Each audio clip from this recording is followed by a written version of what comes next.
Welcome to Local SEO in 10. This is your go-to podcast for answers about how you can grow your local business online easily and quickly. Brought to you by local SEO experts Magnified Media in Walnut Creek, California. In each 10-minute episode, our digital marketing expert Adam Duran answers your questions on how you can get more leads for your business fast. Remember, if you're not taking care of this part of your business right now, you can bet your competitors are. And now, here's our host with the questions, Jamie Duran, and our expert with the answers, Adam Duran. Hello, Adam. Hey, Jamie. How's your week going? Good. I almost jumped the gun a little too early. Has to get you to say hello. Yep, I have to lead off this podcast, so yes, it's okay. Hey, you got a lot of stuff cooking, so you can't be expected to keep everything straight. Like, who goes first? Yeah, the basics I got down, Jamie. All right. Oh, good.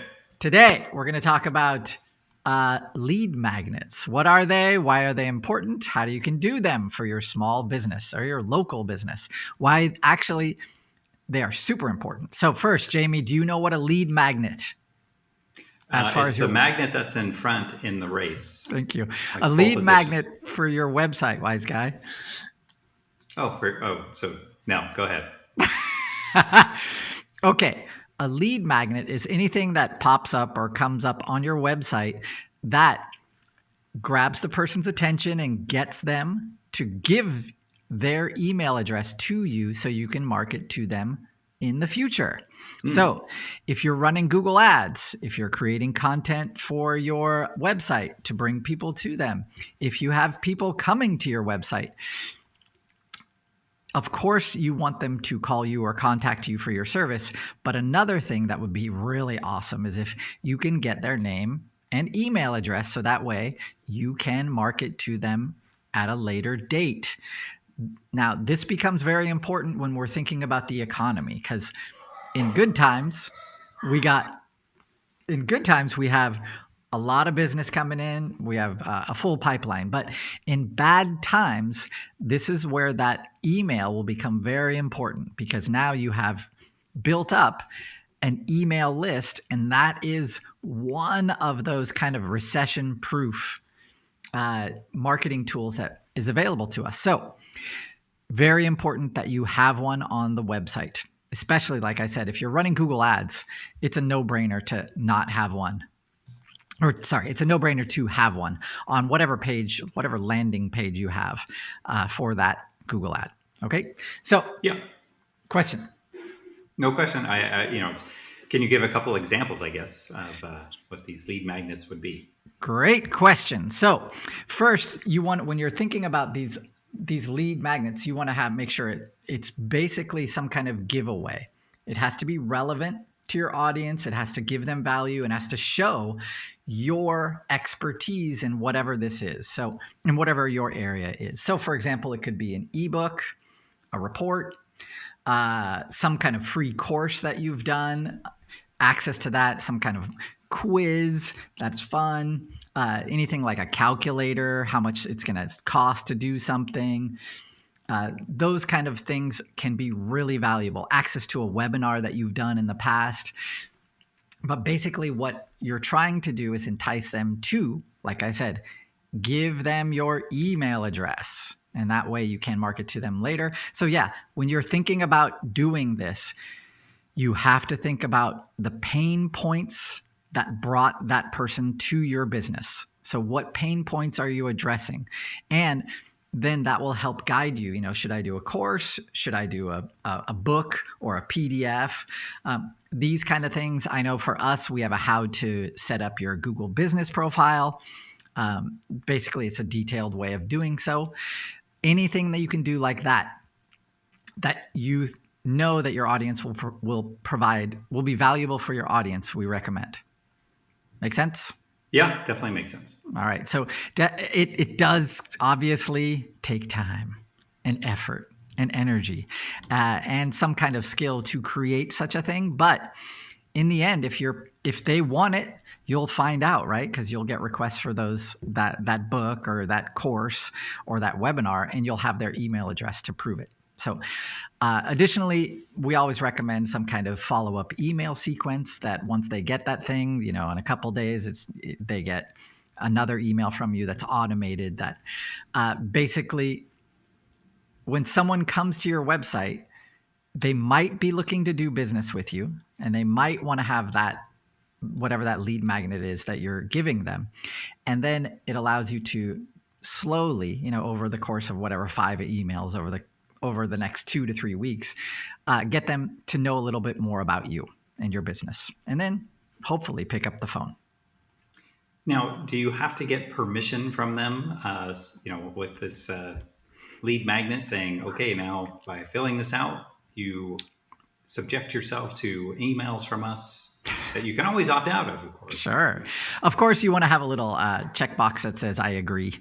Okay. And yeah, definitely you do. Like I said, the reason we want to do these is because of any kind of downturn. So if you're in a seasonal business, say you're a landscaper or a pool contractor, any of those businesses that are weather dependent, yeah, it's going to come time when maybe you can't do your main business, but now you have the ability to reach out to the people who have connected with you in the past and trust you. So that way you can send them another newsletter to let them know, hey, maybe we don't do pools, but maybe we can't do a pool for you, but we can do whatever.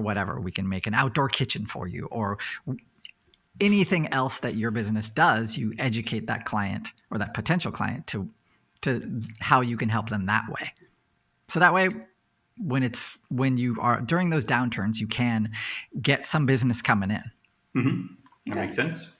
Yeah, I'm a big believer in these. So now, if you have WordPress, installing a lead magnet, or once you have your lead magnet completed, now you're going to have to install a way to collect those emails.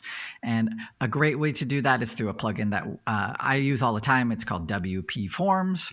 And why I use that is because you can connect that automatically to CRMs like MailChimp or something like that.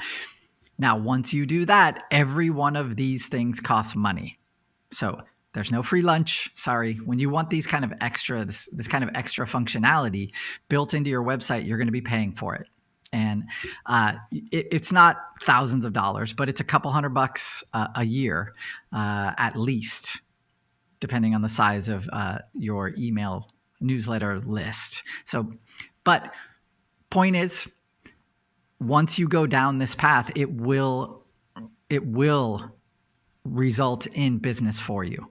And that's why we always recommend having a newsletters list, building it through some kind of subscribe here, or some kind of free giveaway, a discount or something like that. Anything you can to get their email address. So that way you can use that email list to market in the future. Okay. There you go. That was it, Jamie. The how-to is actually, it's pretty easy to do if if you can follow instructions online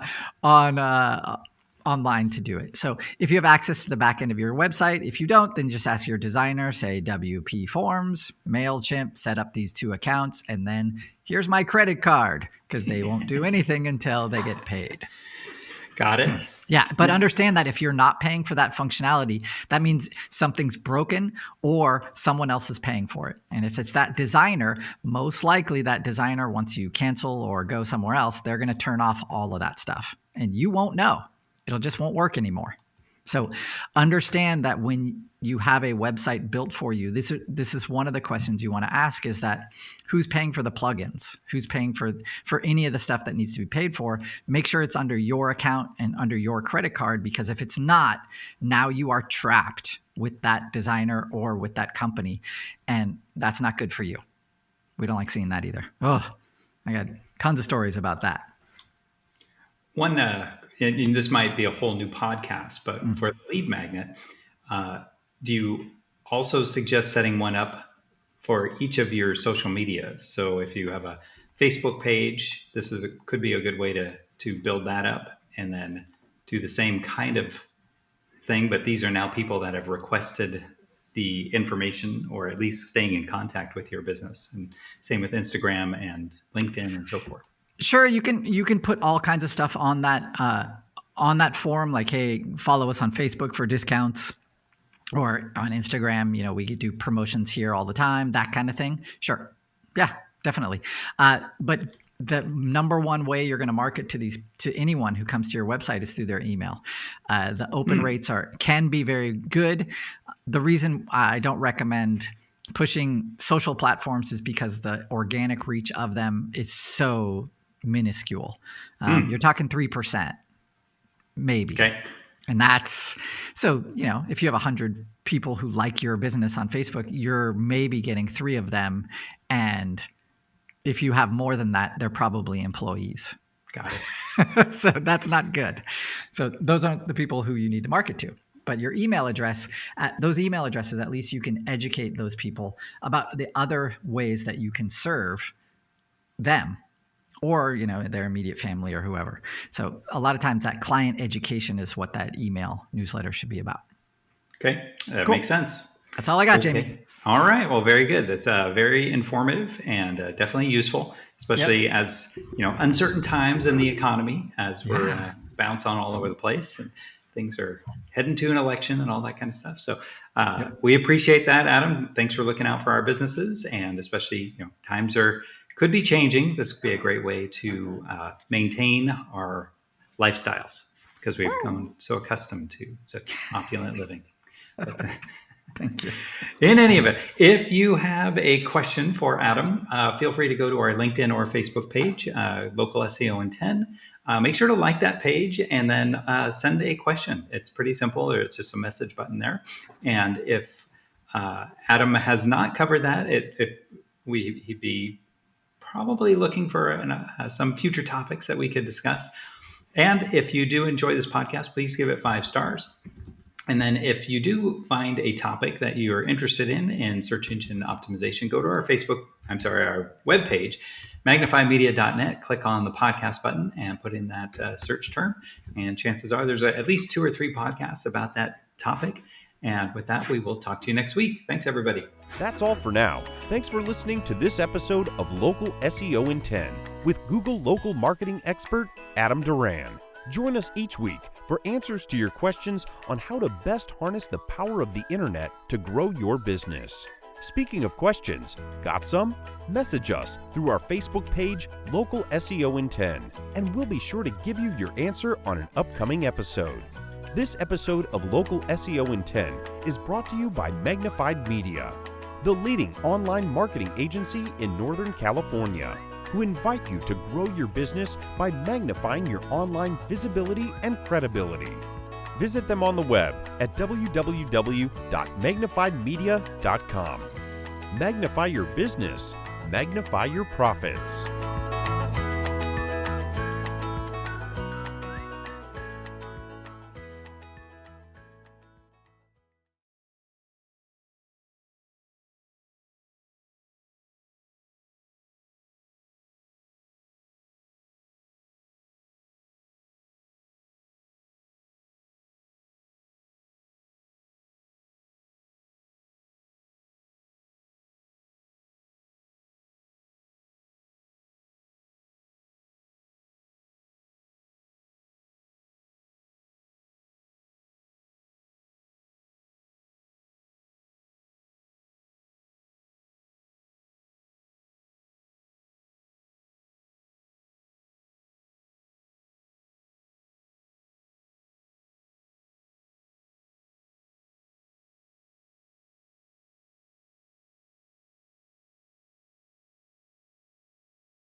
That's all for now. Thank you for listening to this episode of Straight Talk Solarcast with solar expert Jamie Duran. Join us each week for more answers to your solar questions. Speaking of questions, got some? Email us at solarcast@solarharmonics.com and we'll be sure to give you an answer in an upcoming episode. This episode of Straight Talk Solarcast is brought to you by Solar Harmonics, the leading solar energy developer in Northern California, who invite you to own your energy. Visit them on the web at www.solarharmonics.com.